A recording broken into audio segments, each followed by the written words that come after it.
नमस्कार, आपके साथ में सीके सिंह। आप देख रहे हैं न्यूज वॉच इंडिया। दिल्ली के जहांगीरपुरी में शनिवार को भड़की हिंसा के बाद मामला तूल पकड़ता जा रहा है। अब तक इस मामले में 23 लोगों को गिरफ्तार किया जा चुका है। इसकी जांच अब दिल्ली पुलिस की क्राइम ब्रांच कर रही है।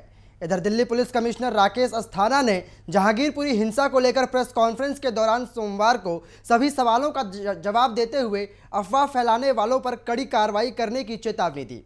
राकेश अस्थाना ने कहा कि फिलहाल इस मामले की जांच की जा रही है। उन्होंने बताया कि इस हिंसा में 9 लोग घायल हुए हैं, जिनमें 8 पुलिस और 1 नागरिक था। 8 के ऊपर पहले से केस दर्ज किया गया था।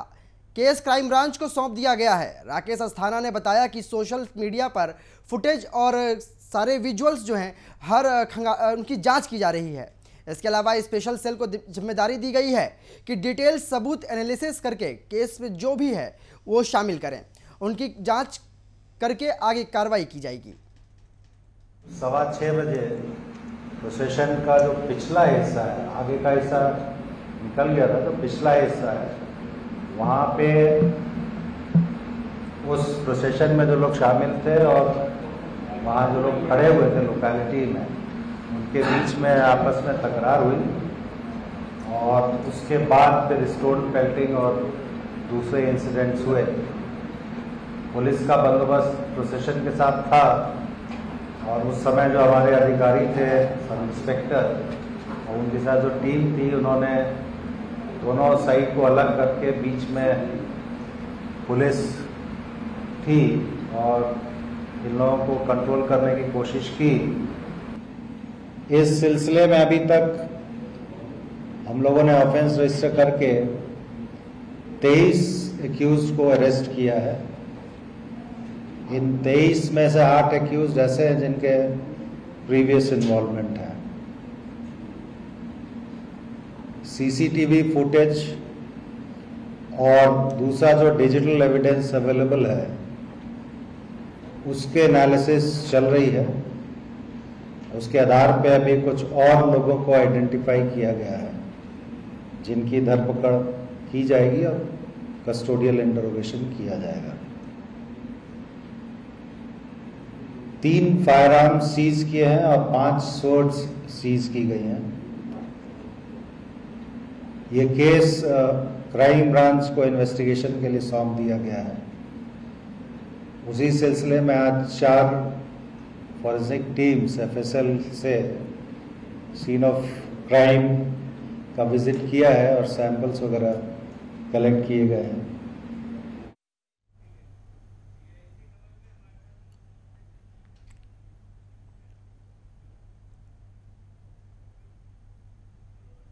ऐसी खबर पे हमारे साथ हमारे सहयोगी चंदन पांडे न्यूज रूम लाइव जुड़ गए हैं। चंदन, आपसे सीधा सवाल है, जहांगीरपुरी के हालात जो हैं बहुत ही भयावह हैं, तस्वीरें कुछ और ही बयां कर रही हैं, क्या कहेंगे? देखिए चमन, जिस तरह से सिलसिलेवार कई राज्यों में हिंसा की तस्वीरें सामने आई, चाहे वो पंजाब हो, चाहे वो राजस्थान हो, चाहे वो मध्य प्रदेश हो, चाहे वो यूपी हो, चाहे वो गुजरात हो, हिंसा परत दर परत हर राज्य को अपने आगोश में लेते हुए जा रही है। यही हिंसा अब राजधानी दिल्ली को भी अपने आप में लपेट रही है, क्योंकि जिस तरह से आप देखिए, पहले दिल्ली दंगे हुए, अब ये जहांगीरपुरी में दंगे हुए। ये आप साफ साफ दिखाता है कि जिस तरह से दिल्ली को हिंसा अपने आगोश में लपेट रही है और उसे परत दर परत लपेटते हुए लुटियन जोन की तरफ बढ़ रही है, ये एक भयावह स्थिति है। चमन जी चंदन, देखिए साफ तौर पे ये जाहिर है कि देखिए जहांगीरपुरी जो है नॉर्थ वेस्ट इलाके में आता है, नॉर्थ वेस्ट दिल्ली में आता है जहांगीरपुरी, और उस जगह पे इस तरीके से हिंसा होना, हम आज की बात करते हैं, आज जो है वहां पे सुरक्षा बल मौजूद थे, किस तरीके से सुरक्षा बल के ऊपर पथराव किया गया, किस तरीके से जो असामाजिक तत्व है उनके हौसले इतने बुलंद हैं कि वो प्रशासन के ऊपर प्रहार कर रहे हैं, साफ तौर पे पथराव कर रहे हैं। इससे क्या साबित होता है चंदन? देखिए चमन, मैं आपको बता दूं कि प्रशासन के ऊपर पथराव करना कोई नई बात नहीं है, अभी एक तरह से ट्रेंड बन चुका है, समझ लीजिए आप। क्योंकि जहां भी हिंसा होती है सबसे ज़्यादा पुलिस वाले और प्रशासन के लोग ही घायल होते हैं। आप चाहे जहांगीरपुर हिंसा की ले लीजिए बात, उसमें 1 नागरिक घायल हुआ, 8 पुलिस वाले घायल हुए, गोलियां चली। चाहे आप मध्य प्रदेश के घटना खरगोन में ले लीजिए, उसमें इंस्पेक्टर और एसीपी को गोली तक लग गई। तो हिंसा जो है अब वो पत्थरबाजी और तलवारबाजी से अब आगे बढ़ चुकी है, गोलियां चलने लगी हैं और इस हिंसा में अपने आप को बचा के रखना ये बहुत बड़ी चुनौती हो चुकी है। क्योंकि आप देखिए जिस तरह से हिंसा लगातार बढ़ती जा रही है, सरकार नाकाम होती जा रही है, और ये पहली हिंसा नहीं है, क्योंकि ये लगातार हिंसा रामनवमी से शुरू हुई है। और अब देखिए हनुमान जयंती, और हनुमान जयंती के बाद आने वाले दिनों में भी कुछ ना कुछ आपको हिंसा की घटनाएं देखने को मिलती रहेंगी। और जहां जो समुदाय भारी है वो एक दूसरे को दबाने की कोशिश में लगा हुआ है। चमन जी चंदन, देखिए साफ तौर पे जाहिर है, मैं आपको डेटा दिखाना चाहूंगा और देश की जनता को डेटा दिखाना चाहूंगा कि साफ तौर पे डेटा ये कहता है, इस डेटा में मैं पढ़ रहा हूं कि कुल 20 लोग शामिल है हिंसा में, जो मुख्य आरोपी है, डेटा ये कहता है चंदन। और इसके अंदर साफ तौर पे जाहिर है चंदन कि जो लोग हैं, जो हिंसा को अंजाम देने वाले लोग हैं, वो सभी युवा हैं। किसी की उम्र 20 साल है, किसी की उम्र 35 साल है, किसी की उम्र 33 साल है। इन युवाओं को हिंसा की आग में क्या भड़काने वाले राजनीतिक दल हैं चंदन? देखिए चमन, ये जो नई पीढ़ी है ये पढ़ाई लिखाई को छोड़कर अब हिंसा की तरफ बढ़ती हुई दिख रही है।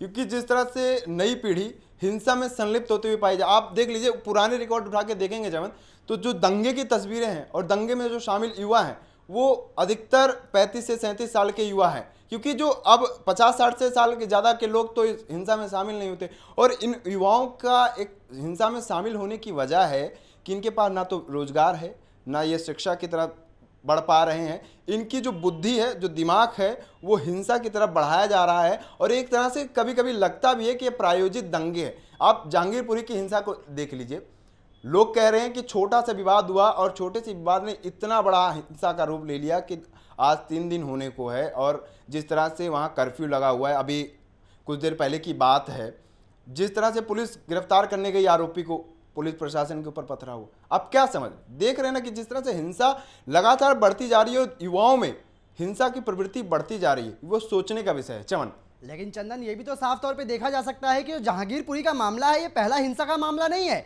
इससे पहले मध्य प्रदेश में भी मामला उठा, उससे पहले राजस्थान में भी मामला उठा, राजस्थान में भी हिंसा हुई। उसके बाद जो ये आग है, हिंसा की आग थी, हिंसा की लपटें थी, वो उसके बाद आकर जहांगीरपुरी में गिरी हैं।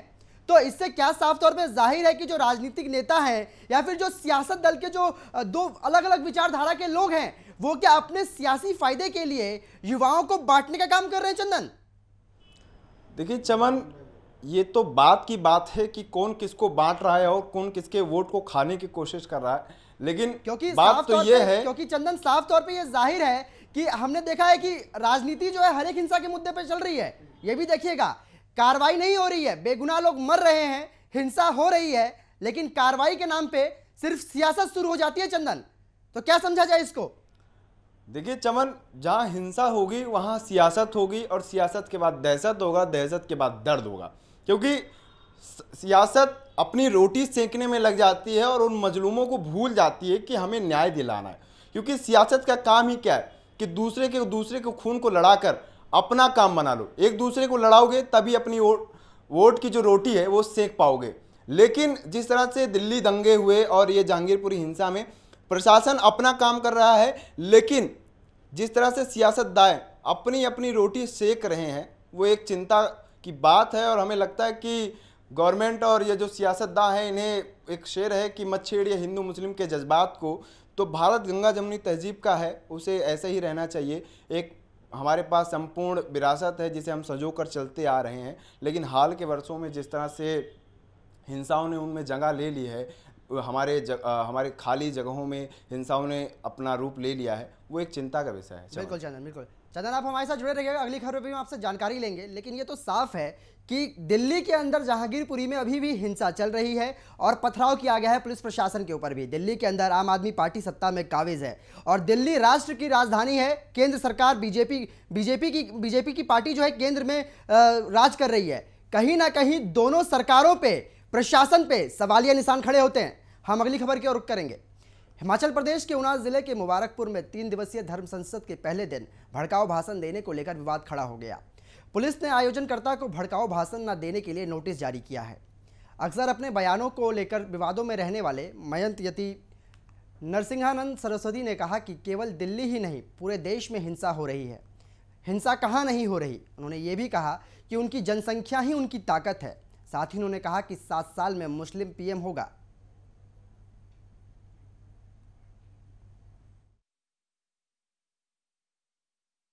मैं तो कहना चाहता हूं केवल 7 साल के बाद जैसे भारत का प्रधानमंत्री मुसलमान बनेगा, भारत अखंड होना शुरू हो जाएगा, क्योंकि भारत के अखंड होने की बाधा एकमात्र ये हिंदुओं की आबादी है।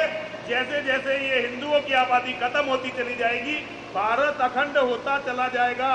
जब तुम किसी के लिए नहीं रो रहे तो ये भी तय समझो कि जिस दिन तुम्हारे साथ कोई गलत काम होगा, तुम्हारे लिए भी कोई रोने वाला नहीं मिलेगा। मैं तो कहना चाहता हमारे साथ इसी खबर पे ज्यादा जानकारी के लिए फिर से चंदन जुड़ गए हैं। चंदन, देखिए इनका ये मोहन जी का ये बयान जो है हिंदू मुस्लिम की, मुस्लिम जो है बहुसंख्यक है और हिंदू की जो है आबादी कम होती हुई नजर आ रही है। बहुत ही पेचीदा बयान दिया है और ऐसे में हम देख रहे हैं किस तरीके से देश के हालात चल रहे हैं। क्या कहेंगे चंदन आप इस पे? देखिए चमन, मैं आपको बता दूं कि महंत यति नरसिंहानंद का ये पहला बयान नहीं है। इससे समय समय पे ये बयान ऐसे देते ही रहे हैं। अभी आप चाहें मध्य प्रदेश में जो धर्म संसद हुई उसमें भी आप देख सकते हैं कि किस तरह से धर्म संसद के नाम पर अधर्म की बातें की गई। जब भी धर्म संसद का मतलब होता है कि हम अपने धर्म में जो कुरीतियाँ हैं, जो खामियां हैं, उनको दूर कैसे करें, हम अपने धर्म को कैसे मजबूत करें, धर्म को लेकर बातें होती हैं। लेकिन अब धर्म संसद का आयोजन इसलिए किया जा रहा है ताकि विवादित बयान दिया जाए और धर्म संसद को बदनाम किया जाए। धर्म संसद को एक क्या कहा जाता है कि लोग उसके प्रति ज़्यादा झुकाव रखते हैं, लोग उसको देखते हैं कि धर्म संसद से क्या मंथन निकला, क्या चीज़ें होंगी, क्या धर्म में सुधार होगा। लेकिन जिस तरह से महंत यति नरसिंहानंद अब ये महामंडलेश्वर भी हैं, इन्हें कहा जाता है महामंडलेश्वर की उपाधि भी दी जा चुकी है, और ये लगातार नफरती बोल रहे हैं। दो समुदायों के बीच में जो गहरी खाई करने का काम कर रहे हैं, गहरी खाई बनाने का काम कर रहे हैं यति नरसिंहानंद, वो गलत है। अभी यति नरसिंहानंद ने कहा ऊना में कि जो 2029 तक मुसलमान पीएम बन जाएगा और हिंदू जो हैं वो 50% कन्वर्ट हो जाएंगे। अब आप समझ रहे हैं कि ये माहौल डर का बनाया जा रहा है, ये झूठ की रोटी बनाई जा रही है। चमन जी, चंदन देखिए साफ तौर पे जाहिर है कि देखिए सबसे पहली बात तो ये है कि एक महंत का इस तरीके से बयान देना कहीं ना कहीं बेहद सोचने का विषय बनता है, क्योंकि देखिए महंत जो होते हैं बहुत ही सुलझे हुए व्यक्ति होते हैं और उनका इस तरीके से धर्म के आधार पे हिंदू मुस्लिम को लेकर के, हिंदू मुस्लिम आबादी को लेकर के बयान देना बेहद चिंता का विषय है। इस पे क्या कहेंगे चंदन आप? देखिए, पहले बाबाओं का काम था, पहले महामंडलेश्वर का काम था कि वो लोगों को जागरूक करें, धर्म के प्रति झुकाव लेकर आएँ। लेकिन अब कुछ तथाकथित बाबा हैं, वो नफरत के बीज बो रहे हैं समाज में। वो काम नहीं कर रहे, वो सिर्फ और सिर्फ लोगों को बांटने का काम कर रहे हैं ताकि अपनी रोटी कैसे सेकी जा सके। लोगों के अंदर एक डर पैदा किया जा रहा है चमन, कि आपको ये समुदाय कार्ड देगा, आपको वो समुदाय कार्ड देगा, आप मजबूत करें। देश में 135 करोड़ की आबादी है और यति नरसिंहानंद कहते हैं कि हिंदुओं को और भी बच्चे पैदा करना चाहिए ताकि जो धर्म है वो मजबूत हो सके। लेकिन उनकी अपनी सोच है। लेकिन एक पहलू ये भी है कि अगर हम उस पर बात करते हैं जनसंख्या को लेकर, तो जी कहती है कि हम जनसंख्या नियोजन को लेकर कानून बनाने वाले हैं और यही योगी है जो सीएम यूपी के मुखिया हैं, वो जी कानून बनाने की बात करते हैं, कहते हैं कि हम परिवार नियोजन की बात करेंगे। लेकिन उन्हीं के सूबे से ऐसे बाबा हैं जो जनसंख्या बढ़ाने का काम करवाने का लोग को कह रहे हैं कि आप जनसंख्या बढ़ाइए, नहीं तो आपकी जनसंख्या कम हो और आपको मार दिया जाएगा, काट दिया जाएगा। लोगों को डर और उनके दिमाग में डर और भय पैदा करने का काम करें। चमन जी चंदन, देखिए ये तो साफ है कि लोगों के ऊपर जनसंख्या को बढ़ाने का दबाव बना रहे हैं महंत जी, लेकिन किस तरीके से और किस अंदाज में महंत जी ने क्या क्या कहा है वो सुनिए आप। कहना चाहता हूं केवल 7 साल के बाद जैसे भारत का प्रधानमंत्री मुसलमान बनेगा, भारत अखंड होना शुरू हो जाएगा, क्योंकि भारत के अखंड होने की बाधा एकमात्र ये हिंदुओं की आबादी है। जैसे जैसे ये हिंदुओं की आबादी खत्म होती चली जाएगी, भारत अखंड होता चला जाएगा। जब तुम किसी के लिए नहीं रो रहे तो ये भी तय समझो कि जिस दिन तुम्हारे साथ कोई गलत काम होगा, तुम्हारे लिए भी कोई रोने वाला नहीं मिलेगा। परिवारों को मजबूत करें, और परिवार जो है पैसों से मजबूत नहीं होते, परिवार मजबूत होते हैं जब उसमें बच्चे होते हैं, जब रिश्ते होते हैं, रिश्तों में प्यार होता है, और साथ ही साथ बच्चे ज़्यादा पैदा करें हिंदू, बच्चे पैदा करके अपने बच्चों को इस लायक बनाए कि हिंदुओं के बच्चे अपने घर की रक्षा करें, अपने परिवार की रक्षा करें, अपनी बहन बेटियों की रक्षा करें, साथ ही साथ देवभूमि की रक्षा करें, पूरे सनातन धर्म की रक्षा करें, मानवता की रक्षा करें। आज हमारे बच्चे इस लायक होते ही नहीं, एक बच्चा होता है वो घर में घुसा रहता है, बाहर कुछ भी होता रहे, बच्चे। चंदन, इसी खबर पे मैं आपसे एक और जानकारी चाहूँगा कि महंत जी कहते हैं कि अपने परिवार का विस्तार करिए, परिवार में ज़्यादा से ज़्यादा बच्चे होने चाहिए, और सरकार कहती है हम दो हमारे दो। महंत जी सही है, सरकार सही है? चंदन, देखिए, अभी यति नरसिंहानंद ने जो कहा कि हमारे बच्चे जो हैं वो मजबूत नहीं होते, तो क्या अंबुजा सीमेंट खा लें या जंगरोधक सीमेंट खा लें? बात तो वही है कि किस प्रकार से मजबूत होना चाहिए। वो कह रहे कि हमारे समाज, हमारे क्षेत्र पर एक समुदाय कब्जा कर लेगा, तो क्या आज का युवा पढ़ाई लिखाई छोड़कर, चलिए धर्म की बात करना ठीक है, लेकिन क्या आज का युवा तोप उठाकर किसी दूसरे समुदाय पर गोली चलाना शुरू कर दिया, उस पर गोले बरसाना शुरू कर दे, ये कहना चाह रहे हैं यति नरसिंहानंद? चमन जी, चंदन, बिल्कुल। नरसिंहानंद जी का बयान जो है ये बेहद ही सोचने का विषय है, और इस पे तमाम जानकारियों के लिए चंदन आपका धन्यवाद। अगली खबर लखीमपुर खीरी से है। लखीमपुर खीरी केस में कोर्ट ने बड़ा फैसला दिया है। मंत्री अजय मिश्रा टेनी के बेटे आशीष मिश्रा की जमानत रद्द हो गई है। सुप्रीम कोर्ट ने इलाहाबाद हाईकोर्ट का फैसला रद्द कर दिया है। सुप्रीम कोर्ट ने कहा है कि पीड़ितों को हर कार्रवाई में सुनवाई का अधिकार है। मौजूदा मामले में पीड़िता को सुनवाई के अधिकार से वंचित किया गया है। हाईकोर्ट ने कई अप्रासंगिक विचारों और अनदेखी मिसालों को ध्यान में रखा है। कोर्ट ने यह भी कहा कि 1 हफ्ते में आशीष मिश्रा को सरेंडर करना होगा। सुप्रीम कोर्ट ने कहा है कि आशीष मिश्रा की जमानत अर्जी पर हाईकोर्ट नए सिरे से विचार करेगा। गौरतलब है कि 16 मार्च को सुप्रीम कोर्ट ने यूपी सरकार और आशीष मिश्रा को नोटिस जारी कर उनसे जवाब मांगा था कि आशीष मिश्रा की जमानत रद्द क्यों नहीं की जाए। सुप्रीम कोर्ट ने गवाह पर हमले के मुद्दे पर भी चिंता जताई थी। सुप्रीम कोर्ट ने यूपी सरकार को नोटिस जारी कर गवाहों की सुरक्षा के लिए उठाए जा रहे कदमों पर विस्तृत जवाब मांगा था।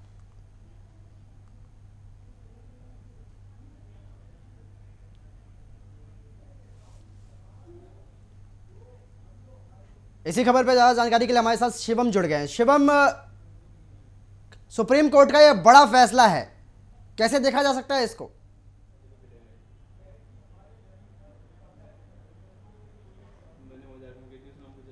शिवम, सुप्रीम कोर्ट ने जो लखीमपुर खीरी में घटना हुई थी उसको लेकर के बड़ा फैसला दिया है। जो आरोपी जमानत पे बाहर निकल गए थे से कोर्ट में पेश किया जाएगा, दोबारा से सुनवाई होगी। किस तरीके से देखा जाए इसको? देखिए चमन, मैं आपको बता दूं कि इलाहाबाद हाई कोर्ट ने 10 फरवरी को जमानत दे दी थी, जिसको लेकर सुप्रीम कोर्ट ने संज्ञान लिया है और सुप्रीम कोर्ट ने जमानत देते वक्त ये साफ किया है और ये कहा है कि इलाहाबाद हाई कोर्ट ने पीड़ित पक्ष के बयान को नहीं सुना है। उन्होंने ये भी कहा कि इस मामले पर पुनः संज्ञान ले और इस मामले को फिर से शुरुआत से देखें, क्योंकि ये बहुत संगीन मामला है, इस पर इतनी जल्दबाजी दिखानी ठीक नहीं होगी। लेकिन शिवम, ये तो हम सब ने देखा है और देश ने भी देखा है कि टेनी साहब के जो बेटे हैं किस तरीके से अपनी गाड़ियों से किसानों को रौंद डालते हैं, ये हम सब ने देखा है। उसके बाद उनको जमानत मिल जाना और सुप्रीम कोर्ट में जब याचिका दायर होती है तो सुप्रीम कोर्ट ने एक अद्भुत फैसला दिया है कि इस मामले में पीड़ित का पक्ष फिर से सुना जाएगा। कैसे देखेंगे? देश में अभी भी कहीं ना कहीं न्याय जिंदा है। हाँ देखिए चमन, मैं आपको थोड़ा सा शुरुआत से बताता हूं कि जिस तरीके से ये 3 अक्टूबर को घटना हुई थी लखीमपुर खीरी के तिकुनिया में, उसके बाद से एसआईटी गठित हुई और जांच बैठी, लेकिन उसके बाद भी ये बताया गया आरोपी पक्ष की तरफ से कि वो निर्दोष हैं। उनके पिताजी ने काफ़ी पैरवी की और काफ़ी पहुंच लगाई अपनी कि हमारा बेटा बच जाए, लेकिन राकेश टिकैत जो किसान यूनियन के नेता हैं, उन्होंने भी अपनी तरफ से पूरा जोर लगाया कि किसानों को न्याय मिले और जो निर्दोष लोग वहां मारे गए उनको न्याय मिले। इसलिए सुप्रीम कोर्ट ने इस मामले पर आज एक फैसला सुनाते हुए ये भी साफ कर दिया है कि जब तक देश में कोर्ट चलेगा तो न्याय ज़रूर मिलेगा। सरकार भी इस मामले पर पूरी संगीनता से कोर्ट के फैसले को देखती है और मेरे ख्याल से अब उत्तर प्रदेश सरकार भी इस मामले पर दोबारा जांच बैठाएगी और सुप्रीम कोर्ट के साथ राकेश टिकैत का भी ये बयान आया है कि जब तक कोर्ट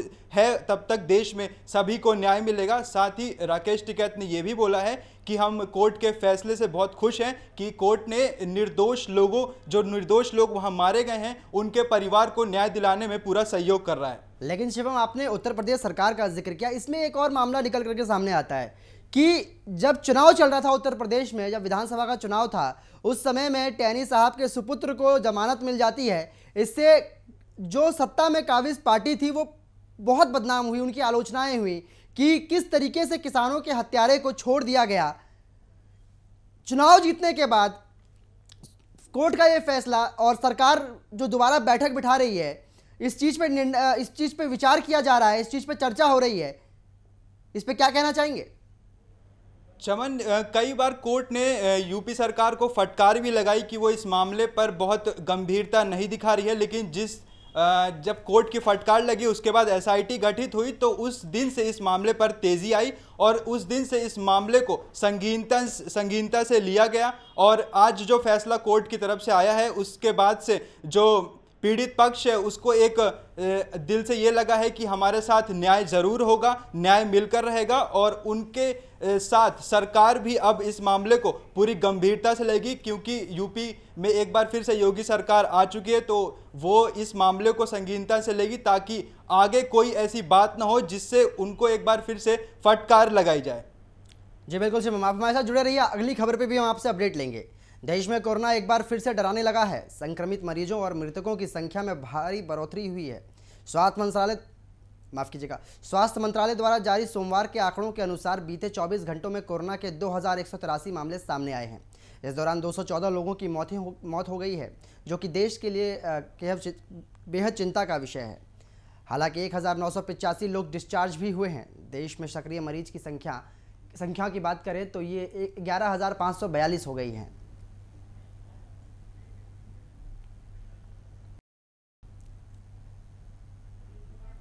इसी खबर पर हमारे साथ हमारे सहयोगी शिवम जुड़े हुए हैं। शिवम, देश में फिर से कोरोना जो है नया रूप ले रहा है, कैसे देखेंगे हम इसको?